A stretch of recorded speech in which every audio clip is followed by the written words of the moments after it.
बीडच्या मोहिते हल्ला प्रकरणातील अभिषेक सानप, वैजनाथ बांगरला कर्नाटकातून ताब्यात घेण्यात आले।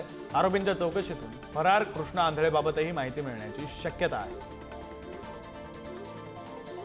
सांगलीतील जत तालुक्यात करजगीमध्ये 4 वर्षांच्या मुलीवर बलात्कार करून खून करण्यात आला।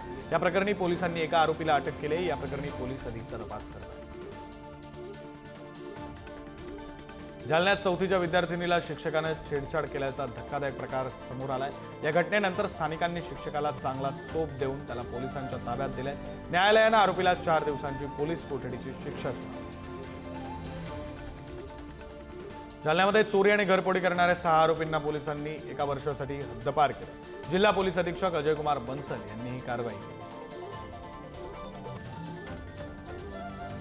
जालना महानगरपालिकेकडून अनधिकृत होर्डिंग्जवर कारवाई करण्यात आलेली आहे। या प्रकरणी 27 जणांवर गुन्हे दाखल करण्यात आले। या कारवाईतून महापालिकेने 50,000 रुपयांचा दंड सुद्धा वसूल केला। सांगलीतील जत बलात्कार प्रकरणी आज मिरज आणि जतमध्ये कडकडीत बंद पाळण्यात येणार आहे। या घटनेच्या निषेधार्थ सर्व समाजातील नागरिक एकत्रित येऊन मूक मोर्चा काढणार आहेत, अशी माहिती भाजपा आमदार गोपीचंद पडळकर यांनी दिली। नंदुरबारमध्ये 14 दिवसांसाठी जमावबंदी आणि शस्त्रबंदी लागू करण्यात आली आहे। आगामी शिवजयंती आणि 10वी-12वीच्या परीक्षेमुळे जिल्हा प्रशासनाकडून आदेश लागू करण्यात आले। आदेशाचं उल्लंघन करणाऱ्यांवर कायदेशीर कारवाई करण्यात येईल।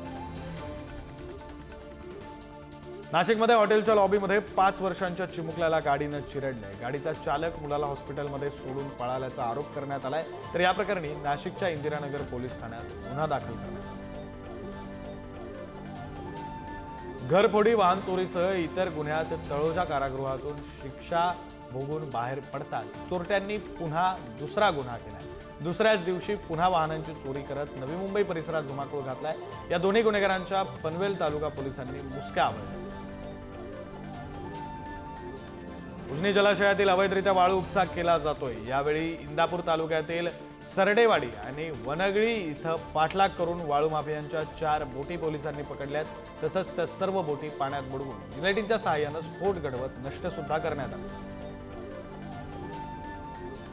यवतमाळच्या अपर्णा अपार्टमेंटमध्ये एका व्यावसायिकाच्या घराचं कुलूप तोडून सोन्याची चोरी केली। या प्रकरणी अज्ञात चोरट्याविरुद्ध तक्रार दाखल करण्यात आली। चोरी झाल्यानंतर पोलिसांचे श्वान पथक आणि फिंगरप्रिंट पथक घटनास्थळी दाखल झाले। डेटिंग ॲपच्या माध्यमातून महिला असल्याचं भासवून एका तरुणाची लाखो रुपयांची फसवणूक करण्यात आली। सदर घटना कोपरखैराणे इथली असून आरोपीला नवी मुंबई सायबर पोलिसांनी देहरादूनमधून अटक केली।